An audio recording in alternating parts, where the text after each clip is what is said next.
அண்மை செய்தி. நெல்லை மாவட்ட முதன்மை கல்வி அதிகாரிக்கு சிறை உத்தரவை பிறப்பித்திருக்கிறது நீதிமன்றம். இது தொடர்பான மேலும் விவரங்களை தருவதற்காக செய்தியாளர் பாலகிருஷ்ணன் இணைப்பில் இருக்கிறார். பாலகிருஷ்ணன், வணக்கம். கூடுதல் விவரங்கள்.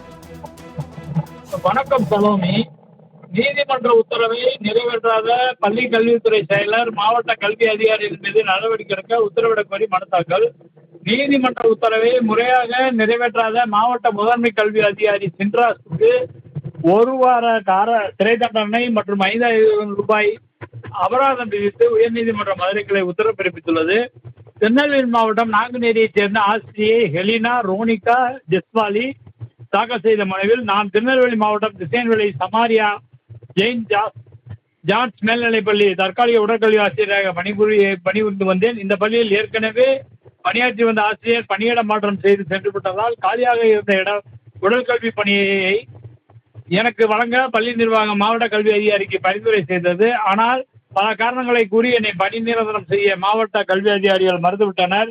இது குறித்து உயர்நீதிமன்ற மதுரை கிளையில் கடந்த 2023ஆம் ஆண்டு வழக்கு தாக்கல் செய்தேன்.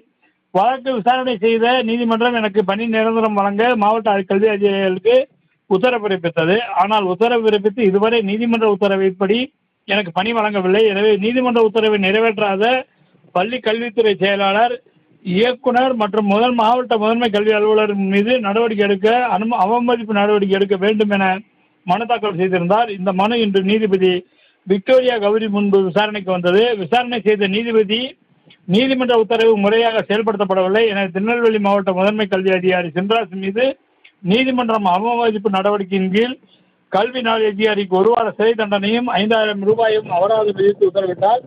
மேலும் நீதிமன்ற உத்தரவு முறையாக நிறைவேற்றி பிப்ரவரி 26ஆம் தேதி அறிக்கை தாக்கல் செய்யவும் உத்தரவிட்டு வழக்கு விசாரணையை ஒத்திவைத்துள்ளார். சலோமி. தங்களின் முழு விவரங்களுக்கு நன்றி பாலகிருஷ்ணன்.